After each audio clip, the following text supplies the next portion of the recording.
Hey everyone, I am here doing the first in what's going to be a video series. I think that when I post videos or when I post pictures, they tend to get a lot more traction than some of my text posts because some of my text posts are sort of wordy. And so I think that a video might be easier and more accessible to some people.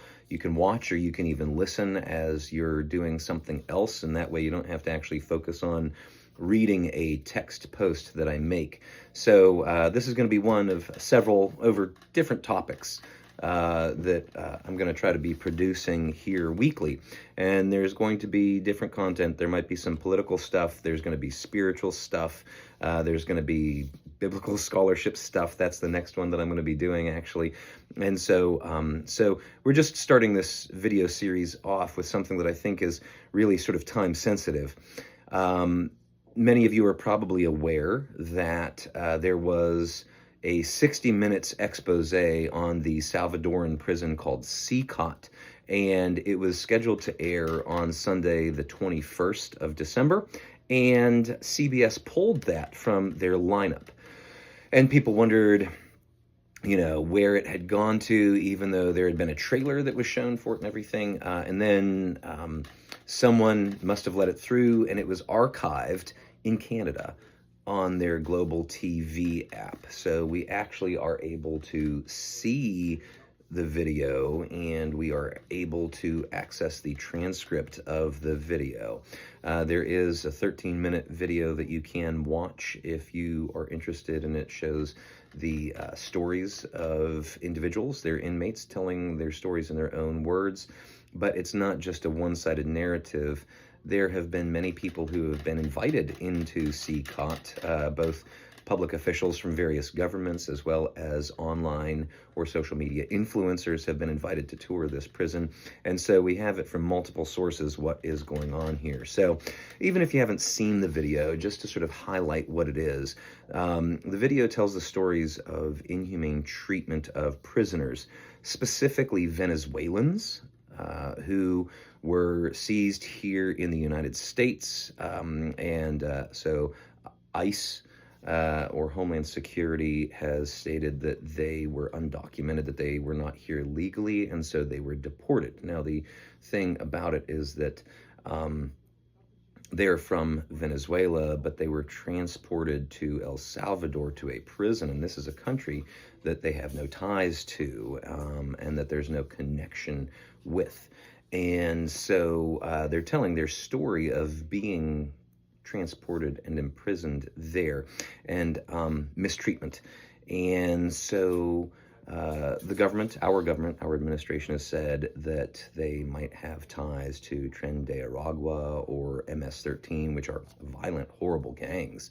The people in this interview claim to not have ties to those gangs.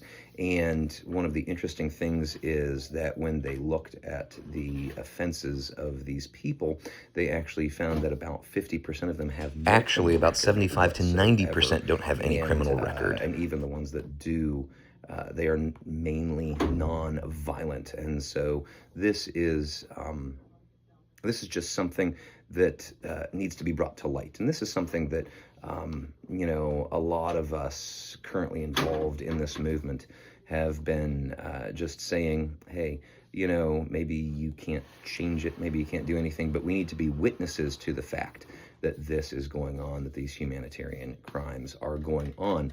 So what is going on in the video and with the interviews is stories of beatings, stories of, inmates being kept intentionally thirsty or being malnourished or starved.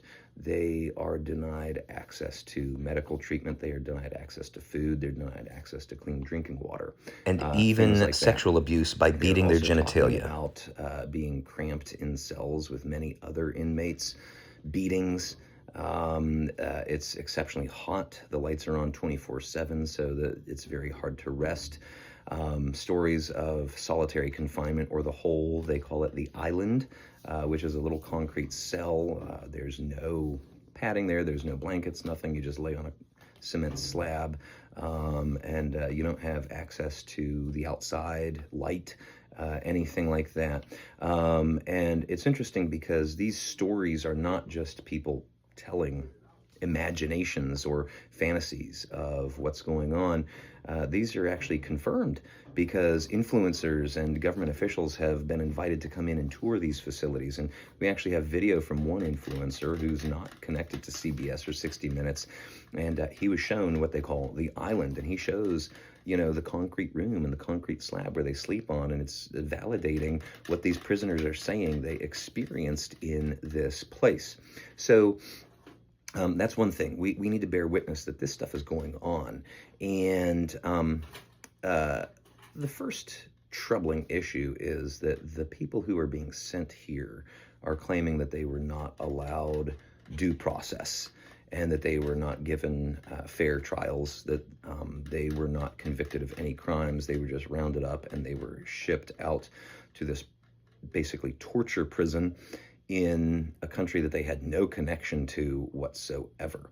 And a federal judge has recently ruled that the Trump administration now must produce evidence that the inmates at Cecot who were deported and transported by our country to Cecot, the Trump administration has to show that they were actually given due process.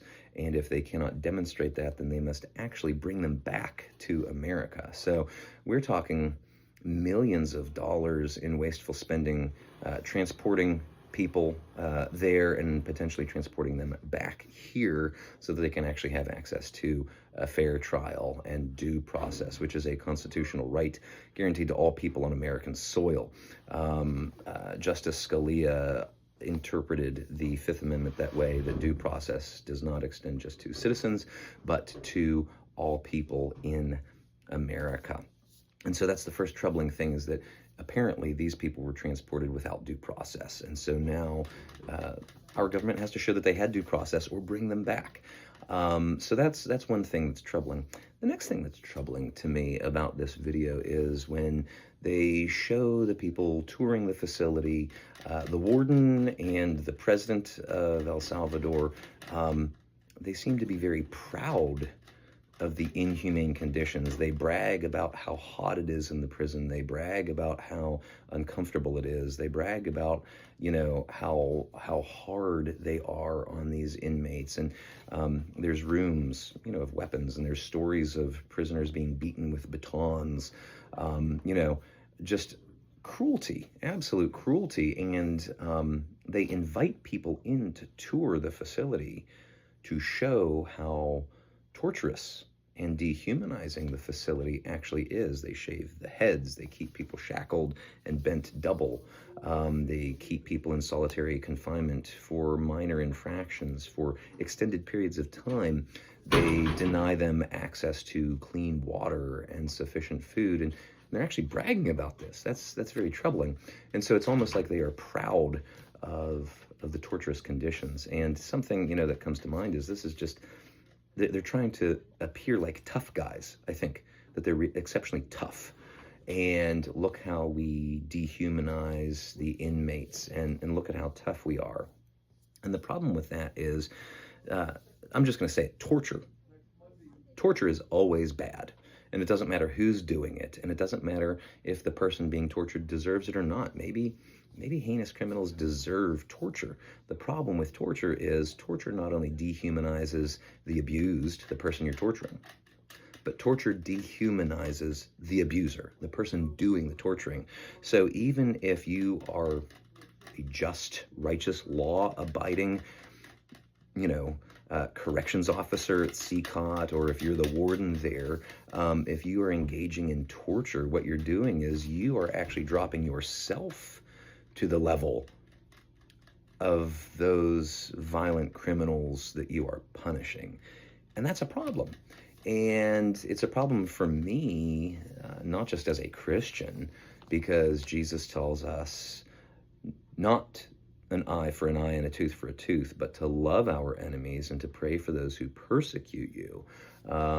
It's not just a problem for me as a Christian, because I believe that Jesus calls us to, treat people humanely.